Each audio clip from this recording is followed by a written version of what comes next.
Hi there, everybody. Today we're going to be looking at slavery and labor in Virginia. So you read a little bit about Jamestown, kind of the founding of Jamestown, growing up, you probably saw Pocahontas and all these kinds of things.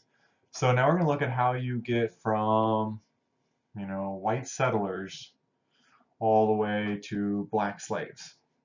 Because it didn't start that way. That was something that had to develop over time and as a reaction to certain events. So the big driving force towards a change in labor was tobacco. Tobacco was going to be the crop that made a lot of money for Jamestown.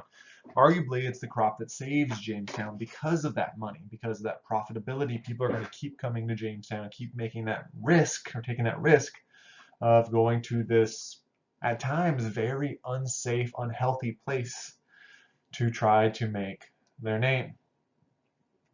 So there are several options for labor. So immediately, kind of the closest option is going to be Native Americans. And they did try to enslave the Native Americans, but this did not go well. So for one, when you start kidnapping your neighbors and trying to force them to work on your plantation, they're going to get pissed and try to kill you. And that started many fights and wars with Native Americans, so that did not go well. On top of that, they were typically kidnapping the men to work on the farms. But in Native American culture, at least in kind of the New England Great Lakes area, the women did most of the farming. So when the men were told to work, they would just sit down and be like, no, it's not my job. Like, you should have kidnapped a woman, not me. And third, if these guys wanted to escape, all they had to do was kind of make it to the edge of the forest and they're back in their home territory. So there's a lot of problems with Native Americans. Second type of labor is going to be what's called indentured servitude.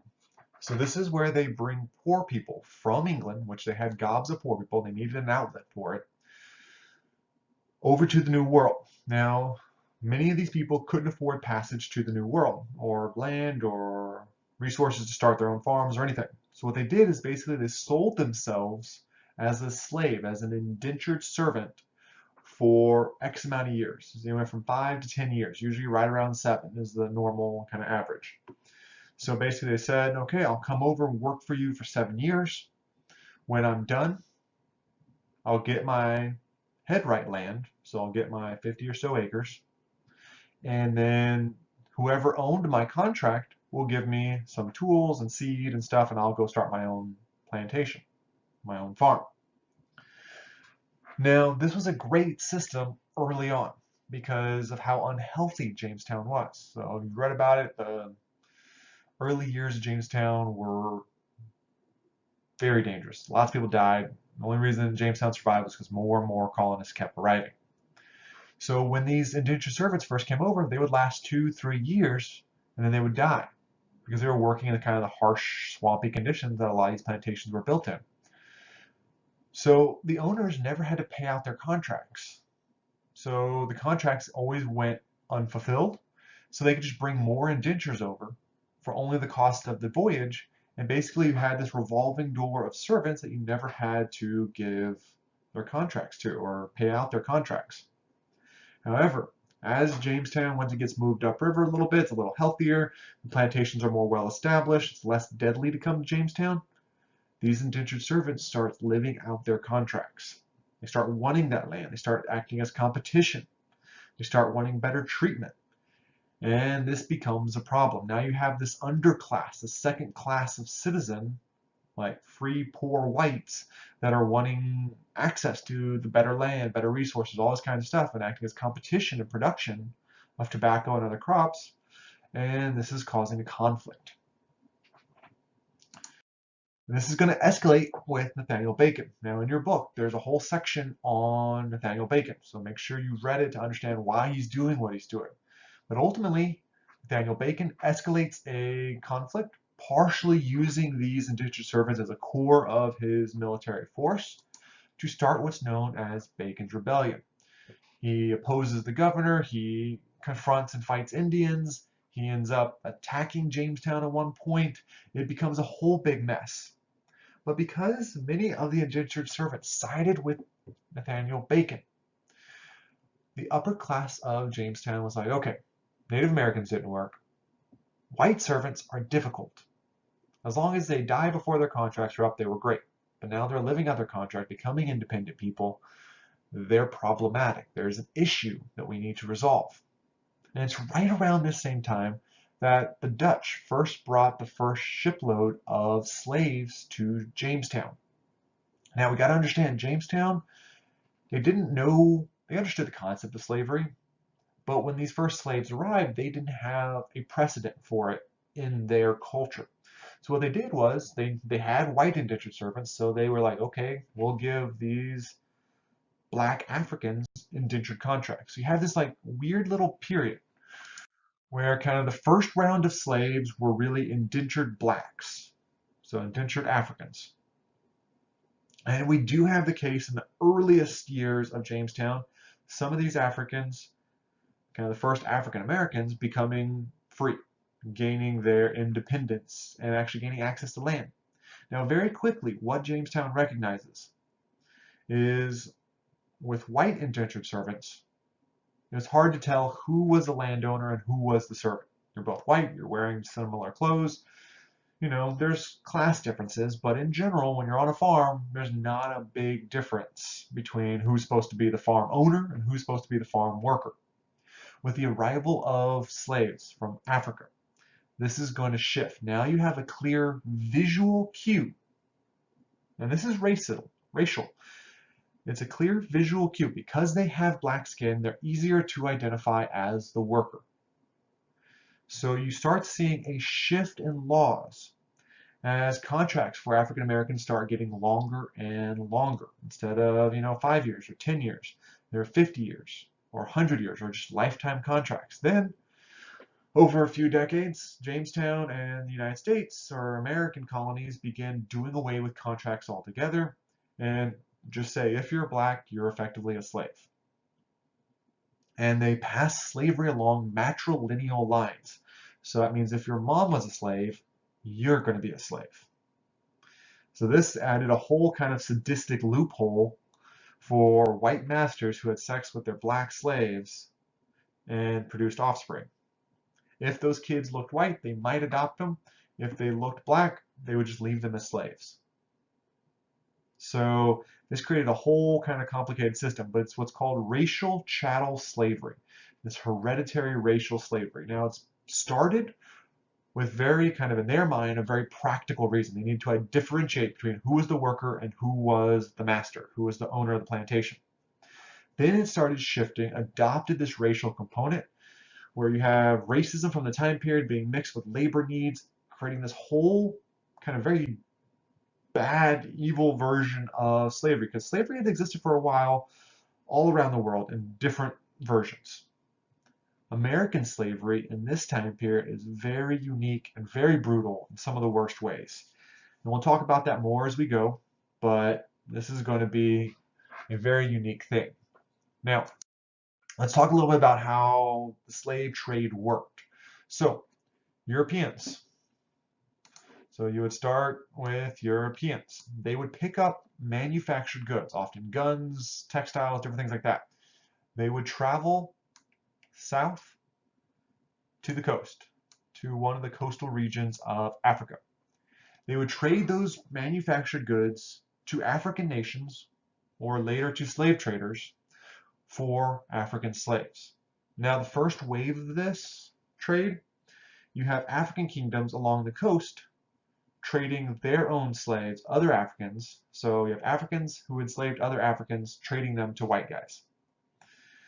Then as the demand grew larger for African slaves, you have these African nations invading inland, capturing other Africans, and then you have white European slave traders going inland and capturing more. So it starts off as kind of an African participatory thing, and then it gets to where it's white dominated as you have kind of this demand for slaves that's far outstripping what's available kind of organically through natural African conflict. Once the slaves are traded for goods, those slaves are sent to the Americas.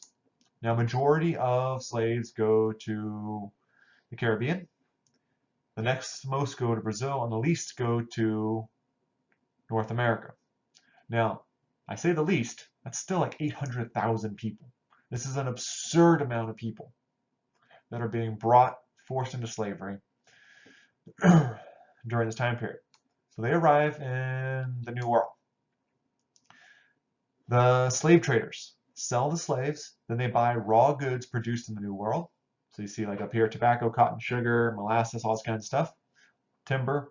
Then those goods are taken back to Europe, manufactured into manufactured goods, sent back to Africa, sold again, bought more slaves, and it's this perpetuating cycle. It's called the transatlantic slave trade or the triangle trade.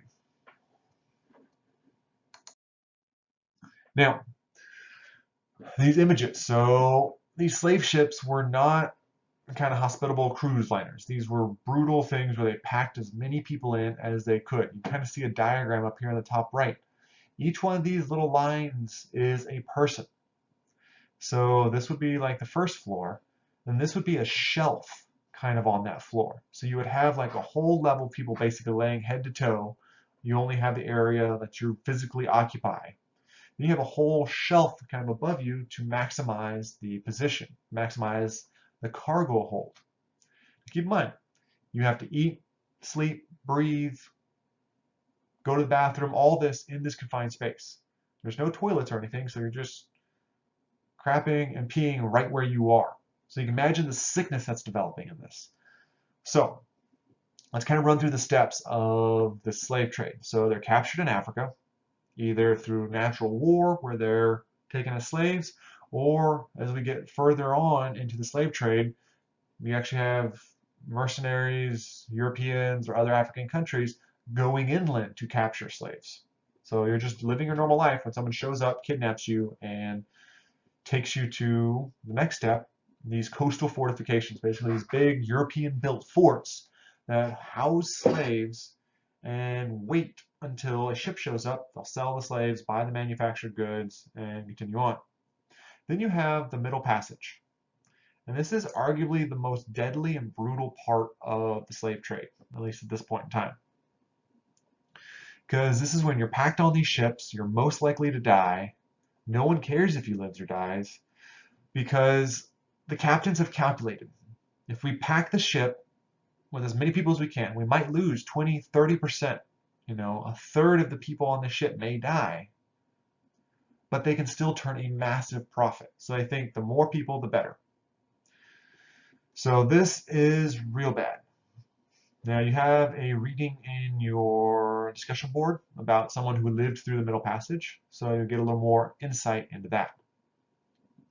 Then they're sold to the auction houses in the New World. So they're sold, but you can imagine after suffering this Middle Passage, you're malnourished, you're diseased, you don't look very good, you don't look very healthy. So once these auction houses receive their slaves, they have what's called a seasoning period. Now this is pretty inhuman when we talk about this, because this is a seasoning period where they feed them, let them exercise, make sure they're healthy, so that they look good, and so they can be sold for more money. And that produces the final sale. This is where they go live, theoretically, at the plantation while they'll live out the rest of their lives, unless they're sold between plantation owners again. So this is kind of the rough cycle of how things would have gone down. Now we'll talk more in depth about the experience of slavery, both from the master side of things and kind of how white people saw slavery versus how Africans and African Americans later would experience slavery. But we'll get to that kind of in the third module of class. So here's kind of a picture from the time period of the slave trade. You would have people buying other people. So this is kind of crazy when we think about it, but as shocking and kind of far flung from our minds as it might be, this is something that's going to define America from when it started happening in Jamestown, kind of the early 1600s, until today. Because what starts off as a need for labor in Jamestown turns into a racial slavery, which turns into a civil war to end slavery, which is just, instead of slavery, now you have a replaced institutionalized racist system, which will use the prison system or drug crime system as kind of a surrogate for slavery. And it's a system that we're still trying to eradicate today. And we're even trying to get back to a baseline of everyone treated equal today. So this is not a great system. This is not a great choice, but it's a choice that people made, and it's the result that we're having to live with and deal with. So we'll talk more about the ramifications of the slave trade and what that means for America today.